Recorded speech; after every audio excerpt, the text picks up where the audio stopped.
Kali ini kami akan melakukan praktikum ekstraksi DNA tanaman.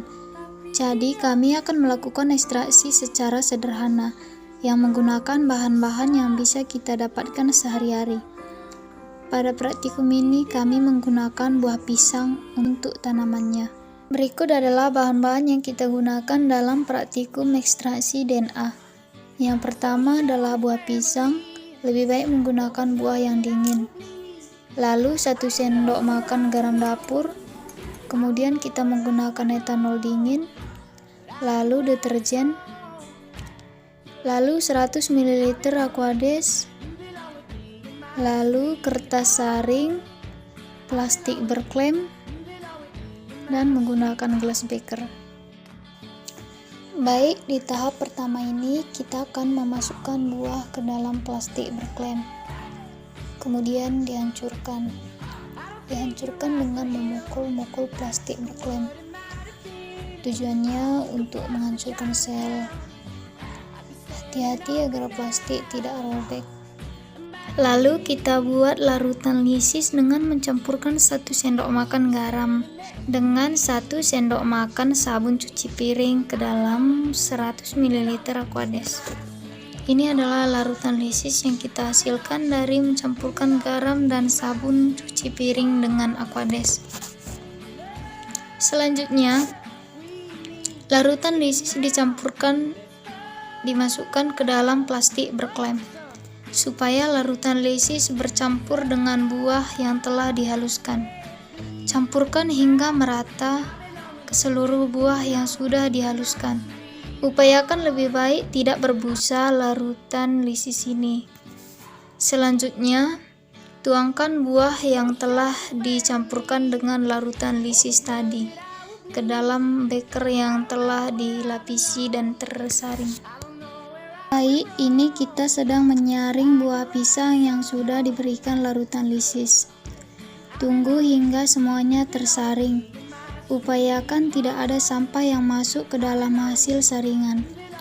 Selanjutnya, setelah selesai disaring, alkohol dingin dituangkan ke dalam larutan perlahan-lahan hingga nanti terbentuk endapan di atas permukaan dari larutan. Ini proses pemisahan antara DNA dengan bagian larutan yang lain.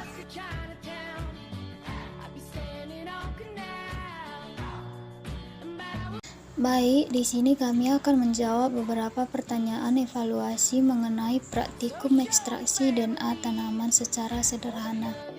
Pertanyaan evaluasi yang pertama adalah, apa fungsi mempelajari DNA dan analisis apa saja yang dapat dilakukan dari DNA? Mempelajari DNA memiliki fungsi yaitu sebagai informasi genetik dikodekan dan disimpan dalam suatu organisme. Studi tentang DNA dapat memberikan informasi yang penting dalam berbagai bidang, seperti biologi, kesehatan, ilmu forensik, dan bioteknologi. Berikut adalah beberapa analisis yang dapat dilakukan dari DNA. Yang pertama, identifikasi individu. Yang kedua, diagnostik penyakit. Yang ketiga, studi evolusi. Yang keempat, bioteknologi. Dan yang kelima adalah studi populasi. Dengan kemajuan teknologi DNA, sekarang kita dapat melakukan analisis DNA dengan cepat dan akurat. Beberapa teknik analisis DNA yang populer termasuk PCR, sekuens DNA, dan analisis profil DNA. Pertanyaan nomor 2, bagaimana sifat fisik dan kimiawi DNA? Jelaskan. DNA memiliki beberapa sifat fisik diantaranya 1. Struktur ganda heliks. DNA memiliki struktur ganda heliks yang terdiri dari 2 entah molekul yang saling melingkar membentuk spiral. Struktur ini memungkinkan DNA untuk menyimpan informasi genetik dalam urutan nukleotida. 2. Panjang DNA. Panjang DNA sangat bervariasi antara spesies dan bahkan individu yang berbeda. Pada manusia, DNA memiliki panjang sekitar 2 meter saat diluruskan dan diatur. 3. Berat molekul. Berat molekul DNA tergantung pada jumlah nukleotida yang terkandung di dalamnya. Pada manusia, berat molekul DNA sekitar 3 miliar dalton. Selanjutnya, stabilitas. DNA memiliki stabilitas yang tinggi karena tahan terhadap kerusakan oleh bahan kimia dan radiasi. Namun mutasi dapat terjadi akibat kesalahan saat replikasi atau eksposur terhadap agen mutagenik. Yang terakhir, muatan listrik. DNA memiliki muatan listrik negatif akibat gugus fosfat yang terdapat pada nukleotida, sehingga mudah berinteraksi dengan molekul-molekul yang bermuatan positif seperti ion logam atau protein. Selanjutnya, DNA memiliki beberapa sifat kimiawi, diantaranya 1. Komposisi kimia. DNA terdiri dari 4 jenis nukleotida, yaitu adenin, guanin, sitosin, dan timin. Kombinasi dari 4 nukleotida ini membentuk kode genetik yang menyimpan informasi genetik. Kedua, keterikatan kimia. Nukleotida dalam DNA terikat bersama melalui ikatan kovalen dan ikatan hidrogen. Ikatan kovalen menghubungkan gula dan fosfat pada setiap nukleotida membentuk rangkaian gula fosfat, sedangkan ikatan hidrogen menghubungkan basa nukleotida pada unta yang berlawanan, membentuk pasangan basa AT dan GC. 3. Kelarutan.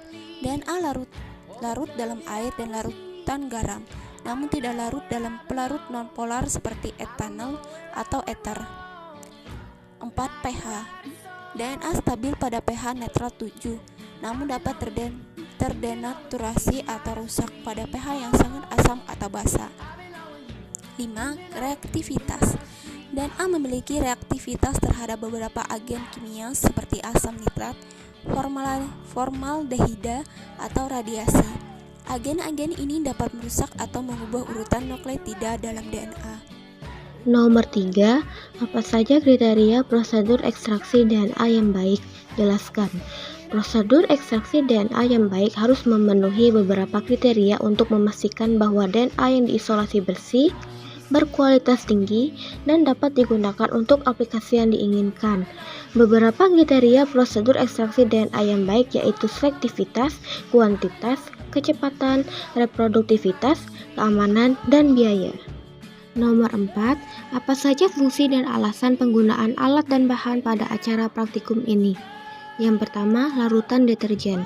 Larutan deterjen berfungsi menurunkan tegangan permukaan cairan dan melarutkan lipid sehingga membran sel mengalami degradasi dan organel-organel di dalamnya dapat keluar dari sel. Deterjen ini juga berfungsi untuk memisahkan membran inti sel. Yang kedua, larutan Cl dalam garam, yang merupakan pelarut organik dapat menghancurkan dan mengendapkan protein. Yang ketiga, larutan Cl dalam garam dan sentrifugasi berfungsi sebagai pembersih DNA. Yang keempat, alkohol biasanya digunakan untuk pemurnian DNA. Larutan-larutan tersebut dapat mengendapkan DNA, sedangkan kontaminan yang lain akan tetap larut. 5. Bagaimana hasil yang Anda dapatkan? Sajikan dalam bentuk ilustrasi serta jabarkan makna dari hasil tersebut. Menurut hasil praktikum yang dilakukan, ada beberapa percobaan yang tidak sesuai dengan yang diharapkan. Contohnya, seharusnya pelumatan dilakukan menggunakan blender agar lebih optimal. Lalu, saat proses pengadukan antara larutan garam, pisang, dan sabun cair terlalu cepat, sehingga pada campuran homogen terdapat busa yang banyak dan menutupi permukaan bahan uji. Kemudian, pada saat praktikum tidak ada struktur yang tampak dari hasil isolasi yang telah dilakukan. Hanya berupa garis yang memanjang, tetapi menurut teori yang ada, hasil dari isolasi DNA akan terlihat benang-benang DNA. Namun, dari hasil percobaan yang dilakukan, hanya ditemukan larutan yang berlendir di bagian gelas beker. 6. Apakah ada hasil yang tidak sesuai dengan teori yang Anda pelajari? Menurut Anda, mengapa hal itu terjadi? Dukung pendapat Anda dengan referensi atau situasi baik dari buku, teks maupun dari jurnal. Menurut kami, ada beberapa hasil dalam praktikum yang tidak sesuai dengan teori yang diberikan. Contohnya, sulitnya gas oksigen dari DNA buah yang naik ke atas permukaan air. Menurut kami, itu terjadi karena kurangnya penyaringan dari ekstraksi buah pisang yang dihancurkan dengan campuran lisis berupa sabun dan garam. Dan terjadi banyaknya gelembung yang dihasilkan saat pencampuran cairan lisis dan buah pisang yang sudah dihaluskan. 7. Apa yang akan terjadi jika Anda menggunakan model percobaan hewan seperti Drosophila sp?